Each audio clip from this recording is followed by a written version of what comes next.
Welcome to immunity మంత్ర యోగ సూత్ర.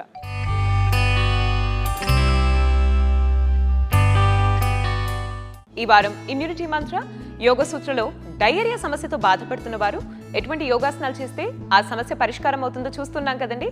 మరి దాంట్లో భాగంగా ఇవాళ ఎపిసోడ్లో కృష్ణ గారు మనందరికీ ఏ ఆసనం పరిచయం చేయబోతున్నారో చూద్దామా?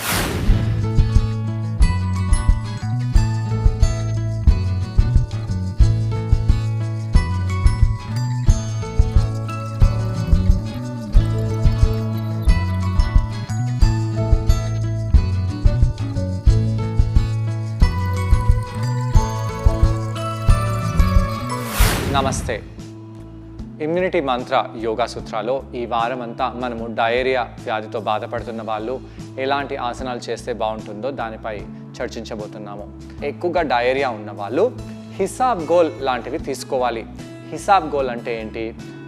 అది పీచు పదార్థాలు తీసుకున్నప్పుడు ఎక్కువగా మోషన్ కూడా అవ్వదు, అలానే కాన్స్టిపేషన్ కూడా అవ్వదు. అయితే ఈ పీచు అనేది ఒకదానికొకటి బైండింగ్గా ఉంటుంది. అలా బైండింగ్గా ఉండి ఫ్రీగా మోషన్ అవ్వడము అనేది జరుగుతుంది. ఒకటేసారి మోషన్ అయిపోవడము అనేది జరుగుతుంది. ఇలాంటి వాళ్ళకు గ్యాస్ ప్రాబ్లం కూడా ఎక్కువగా ఉంటుంది. ఎందుకు?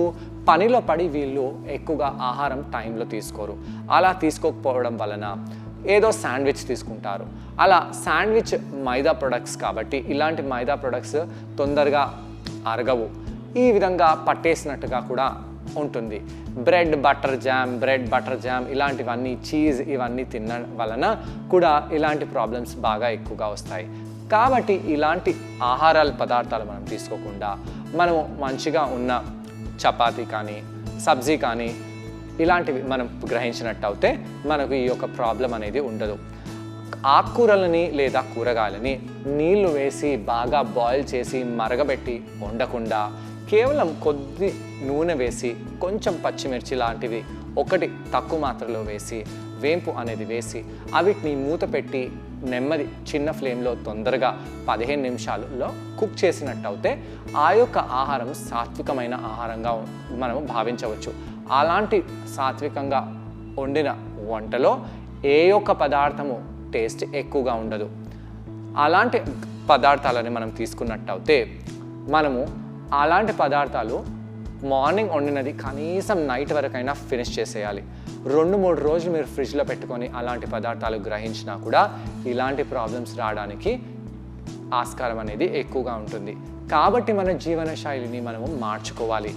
ఈ యొక్క జీవన శైలిని మనం మార్చుకున్నట్టు అయితే మనకు ఇంకా యోగా లాంటి ఎక్సర్సైజ్ని మనం మన లైఫ్లో భాగంగా తెచ్చుకున్నట్టు అయితే ఇలాంటి అనారోగ్యాలతో మనము చాలా వరకు దూరంగా ఉంటాము.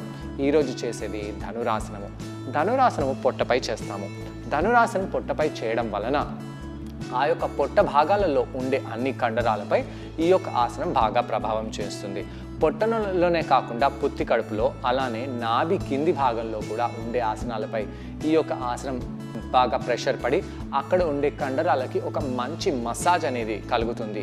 అయితే మనము ధనురాసనంతో పాటు ధనురాసనం క్రియ కూడా చేయబోతున్నాము. ఎలా చేయాలో చూద్దాము. ముందుగా స్టాండింగ్ ఆసనాలు చేసి దాని తర్వాత మనము పొట్టపై పడుకునే ఆసనాలను చేయాలి. ఈ విధంగా పాదాలను దూరంగా చేసి కాళ్ళని ఇంటర్లాక్ చేసి తలని ఒకవైపు చేసి కళ్ళని మూసివేసి కొంత సమయం పాటు మకరాసనంలో ఉండండి. కొన్ని సూర్య నమస్కారాలు చేసిన తర్వాత స్టాండింగ్ ఆసనాలు చేసిన తర్వాత ఈ విధంగా రిలాక్స్ చేసుకోవాలని మనకు అనిపిస్తుంది. దాని తర్వాత మనము భుజంగాసనము శలభాసనం చేసిన తర్వాత ఈ యొక్క ధనురాసనము చేయాలి. ధనురాసనము ఒక ఇంటెన్స్ బ్యాక్ బెండ్. అయితే ధనురాసనంతో పాటు భుజంగాసనము ఇంకా శలభాసనం కూడా చేసినట్టయితే చాలా మంచిది. ఈ విధంగా కాళ్ళని పట్టుకొని మనం కాళ్ళని మన వైపు లాగడానికి ప్రయత్నించాలి. ఇలా కొంత సమయం పాటు కాళ్ళని మన వైపు లాగండి. ఏ విధంగా మీరు కాళ్ళని పట్టుకొని కిందికి లాగలుగుతారో ఆ విధంగా లాగండి. భుజంగాసనం చేయండి, శలభాసనం కూడా చేయండి. అలా వార్మప్ చేసిన తర్వాత కాళ్ళ వేళ్ళని పట్టుకొని ఈ విధంగా పైకి రావాలి. కాళ్ళ వేళ్ళని పట్టుకొని ఈ విధంగా పైకి వచ్చినప్పుడు పొట్టపై మనం బాగా ఉంటాము. అప్పుడు ఇలా ముందుకి వెనకాలకి చేస్తూ ఉండాలి.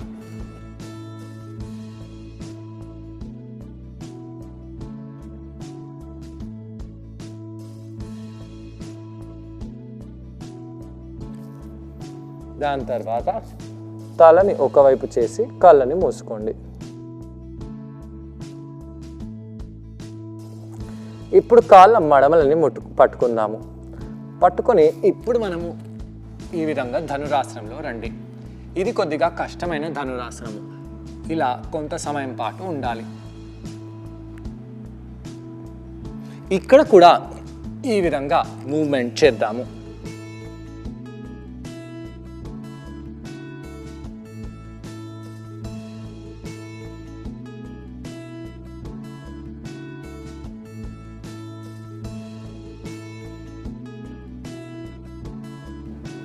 అలా చేసి పొట్టపై పడుకోండి.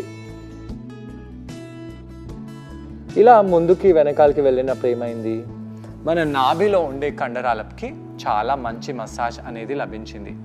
ఇలా ఎప్పుడైతే కాంట్రాక్ట్ రిలాక్సేషన్ అవ్వడము, అక్కడ రక్త ప్రసరణ బాగా జరగడము, అక్కడ ఉండే అవయవాలలో నరాల కనెక్షన్ బాగా జరగడం వలన ఆ యొక్క కండరాలు బాగా పనిచేస్తాయి. ఆ యొక్క డైజెస్టివ్ సిస్టమ్, ఎక్స్క్రీటరీ సిస్టమ్ రెండు బాగా పనిచేయడం వలన ఈ రెండుకి చాలా లింక్ అయి ఉంది.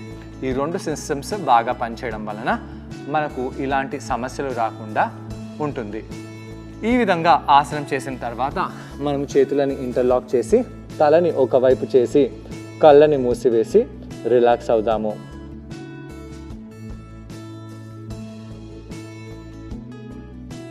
మీరు ఈ ఆసనాన్ని కొన్నిసార్లు చేయవచ్చు. ధనురాసనం చేసి మకరాసనంలో పడుకోవడము, మళ్ళీ ధనురాసనంలో చేసి మళ్ళీ మకరాసనంలో పడుకోవడము, ఇలా కొన్నిసార్లు మీరు ఈ ఆసనాన్ని వేయవచ్చు. దాని తర్వాత మకరాసనంలో రెస్ట్ అవ్వండి, రెస్ట్ తీసుకోండి.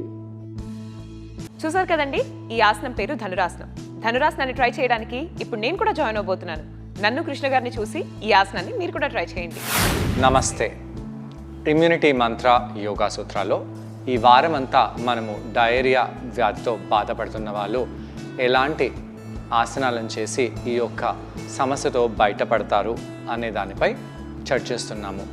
దాంట్లో భాగంగా ఈరోజు మనము ధనురాసనము క్రియ 2 చేయబోతున్నాము. ధనురాసనము పొట్టపై పడుకునే ఆసనము. పొట్టపై పడుకునే ఆసనాలు చేస్తే పొట్టపై డైరెక్ట్గా ఆ యొక్క ఆసనాల ప్రభావం ఉంటుంది.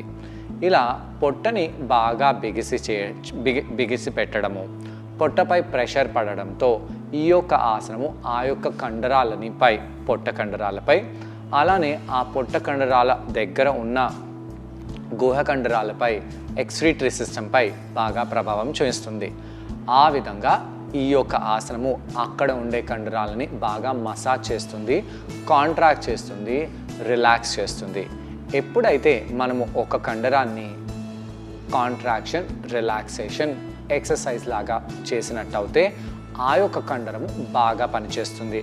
అలా చేయడం వలన ఆ యొక్క కండరంలో రక్త ప్రసరణ బాగా జరగడము, అక్కడ నరాల సెన్సేషన్ బాగా పెరగడము ఇవన్నీ జరుగుతుంటాయి.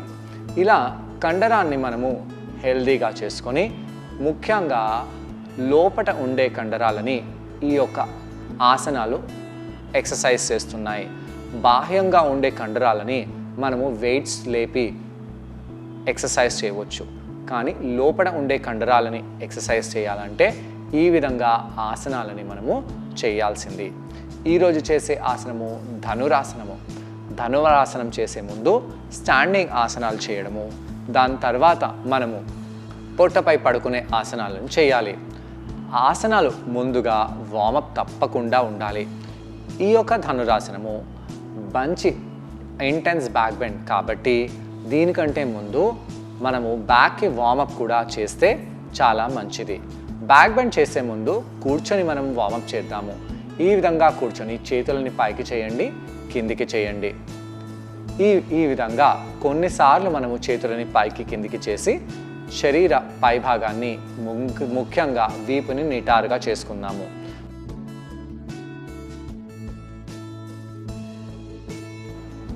దాని తర్వాత కుడి చేతిని కింద పెట్టేసి ఎడమ చేతిని ఈ విధంగా సైడ్లో తీసుకెళ్ళి స్ట్రెచ్ చేయండి. ఎడమ చేతిని కింద పెట్టేసి కుడి చేతిని పైకి చేసి స్ట్రెచ్ చేయండి. ఈ విధంగా 2 భాగాలలో మనకు స్ట్రెచ్ వచ్చేలాగా మనము సైడ్లో బెండ్ అవ్వాలి.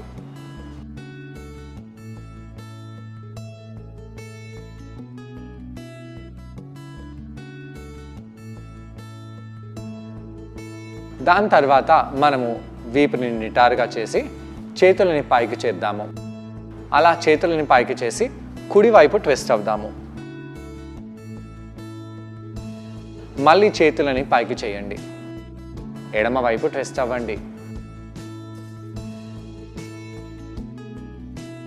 శ్వాస తీసుకొని చేతులని పైకి చేసి శ్వాసని వదిలేస్తూ కుడివైపు ట్విస్ట్ అవ్వాలి.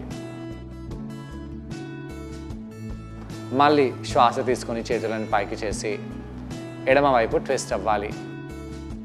ఇలా వార్మప్ చేసిన తర్వాత నెమ్మదిగా మనము పొట్టపై పడుకుందాము. పొట్టపై మనము మకరాసనంలో పడుకుందాము. కాళ్ళని కొద్దిగా దూరంగా చేసి తలని ఒకవైపు టర్న్ చేసి మకరాసనంలో పడుకోండి. మకరాసనంలో మనము సూర్య నమస్కారాలు లాంటి ఇంటెన్స్ వర్కౌట్ చేసిన తర్వాత స్టాండింగ్ ఆసనాలు చేసిన తర్వాత రిలాక్స్ అవుతే చాలా లాభంగా అనిపిస్తుంది.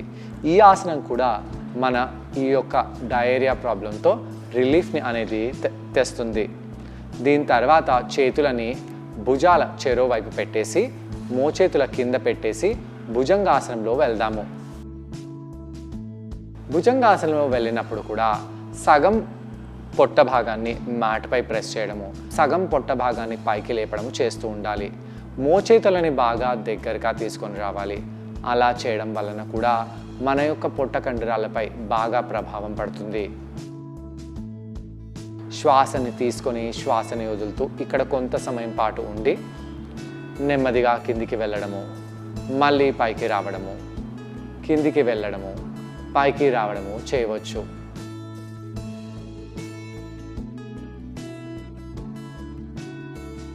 ఈ విధంగా వార్మప్ చేసిన తర్వాత మోకాళ్ళని ఫోల్డ్ చేయండి. అలా ఫోల్డ్ చేసి కాళ్ళ వేళ్ళని పట్టుకోండి. కాళ్ళ వేళ్ళని ఈ విధంగా పట్టుకొని మనము ధనురాసనంలో పైకి రావాలి. ఈ విధంగా ధనురాసనంలో పైకి రావడం వలన మన పొట్ట ముందు భాగం, శరీరం ముందు భాగం బాగా కిందికి పడిపోవడము అనేది అవుతుంది. అలా అవ్వడం వలన ఆ యొక్క పొట్ట కండరాలపై బాగా ప్రభావం పడుతుంది. పుత్తి కడుపు ప్రాంతంలో ఉండే కండరాలు, లోవర్ అబ్డమెన్లో ఉండే కండరాలు కొద్దిగా పైకి లేసినట్టుగా, అవిటిపై ప్రెషర్ బాగా పడినట్టుగా ఉంటుంది. ఈ యొక్క ఆసనము చాలా చాలా మంచిది. కిందికి వచ్చి పైకి వెళ్ళడము. ఈ విధంగా కొన్నిసార్లు పైకి కిందికి వెళ్తూ ఉండండి.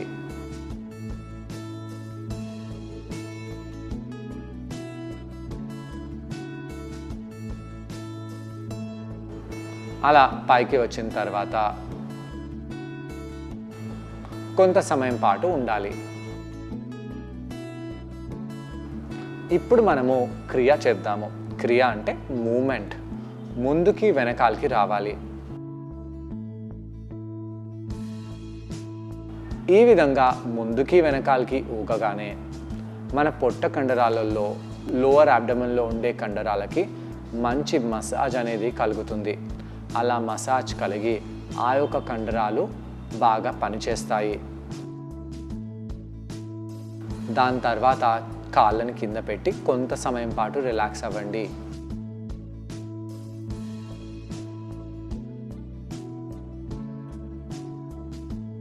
మళ్ళీ ఈ ఆసనం ఇంకోసారి చేద్దాము. కాళ్ళ మడమలని పట్టుకోండి. ఇలా కాళ్ళ మడమలని పట్టుకొని ఈసారి కొంచెం కష్టంగా ఉండే ధనురాసనంలో పైకి రావాలి. ఇక్కడ తల బాగా పైకి వెళ్తుంది, కాళ్ళు బాగా పైకి వెళ్తున్నాయి. పొట్టపై ప్రెషర్ ఇంకా ఎక్కువగా పడుతుంది. ఈ ఆసనంలో కూడా తలని ఇంకా పైకి చేస్తూ, కాళ్ళని ఇంకా పైకి చేస్తూ, భుజాలని వెనకాలకు చేస్తూ మనము కొంత సమయం పాటు ఉండవచ్చు. అలా ఉండి ఈ యొక్క ఆసన ప్రభావము మన పొట్టపై ఎలా ఉందో దాన్ని గమనించాలి. ఆసనం చేసేటప్పుడు మనం ఏ కండరంపై ఫోకస్ చేస్తున్నాము, ఏ ఒక్క అంగంపై మనకు ప్రాబ్లం ఉందో ఆ అంగాలపై ధ్యానాన్ని కేంద్రీకరించి మనం ఆసనం చేసినట్టు అయితే ఆ యొక్క బాడీ పార్ట్స్ బాగా హీల్ అవుతాయి. మళ్ళీ పైకి వచ్చినప్పుడు ఇప్పుడు ఒక క్రియని చేద్దాము. ఏంటి ఆ క్రియ? ముందుకి వెనకాలకి వెళ్ళడం. కాళ్ళని అదే విధంగా పట్టుకొని ముందుకి వెనకాలకి కొద్దిగా ఎవరో ఉయ్యాలలో మనని ఊపుతున్నట్టుగా ఫార్వర్డ్ వెనకాలకి వెళ్ళాలి. ఈ ఆసనంతో మన లోవర్ అబ్డమెన్ బౌల్స్ పై ఇంకా ఎక్కువగా ప్రభావం పడుతుంది. ఆ యొక్క అంగాలు ఇక్కడ బాగా ఎక్సర్సైజ్ని పొంది చాలా ఆరోగ్యంగా తయారవుతాయి. ఇలా ఆసనం చేసిన తర్వాత మళ్ళీ మనము చేతులను కింద పెట్టేసి మకరాసనంలో వెళ్ళాలి. మకరాసనంలో తలని ఒకవైపు చేసి కాళ్ళని వెనకాల వైపు పెట్టి కళ్ళని మూసివేసి రిలాక్స్ అవ్వండి.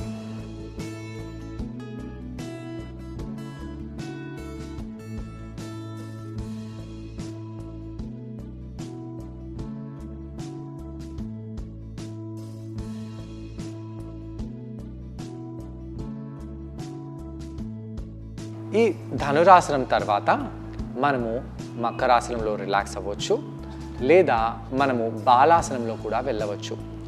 బాలాసనము అందరికంటే మంచిది. బాలాసనము అన్ని రిలాక్సేషన్లలో మంచి రిలాక్సేషన్. ఎస్పెషలీ ఈ ధనురాసనం చేసిన తర్వాత మోకాలను దూరంగా చేసి బాలాసనం చేసినట్టయితే ఆ లోవర్ బ్యాక్లో ఉండే స్ట్రెచ్ కూడా బాగా రిలాక్సేషన్గా మారుతుంది. అలానే బాలాసనము కౌంటర్ ఆసనంగా ఇక్కడ ఉపయోగిస్తున్నాము. ఈ కౌంటర్ ఆసనంలో కూడా ఏమవుతుంది? ఈ కౌంటర్ ఆసనంలో కూడా పొట్ట కండరాలపై బాగా ప్రభావం పడి ఆ యొక్క కండరాలపై మనం ఇక్కడ స్క్వీజ్ చేస్తున్నాము. దాంతో ఈ యొక్క ఆసనం కూడా ఆ యొక్క సమస్యతో, అంటే డయేరియా సమస్యతో మనని బయటికి తీస్తుంది. ధనురాసనాన్ని మీరందరూ ట్రై చేశారని నేను అనుకుంటున్నాను. మరి ఈ ఆసనం చేయడం వలన శరీరానికి ఎటువంటి బెనిఫిట్స్ లభిస్తాయి, అలాగే డయేరియా సమస్య ఎలా పరిష్కారం అవుతుందో కృష్ణ గారి మాటలు ఇప్పుడు విందాం.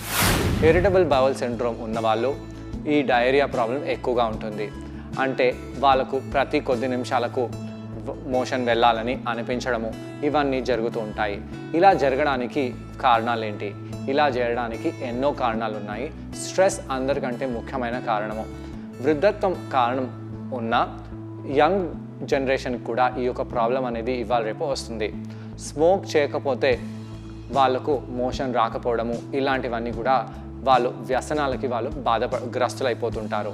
ఇలా వ్యసనాలకు గ్రస్తులు కాకుండా ఎలాంటి ఆహారం తీసుకొని ఎలాంటి ఎక్సర్సైజ్ని చేసి మీరు ఈ ఇరిటబుల్ బౌల్ సిండ్రోమ్, డయేరియా లాంటి ప్రాబ్లమ్స్తో ఎలా బయటపడతారు దీనిపై మనం చర్చిస్తాము.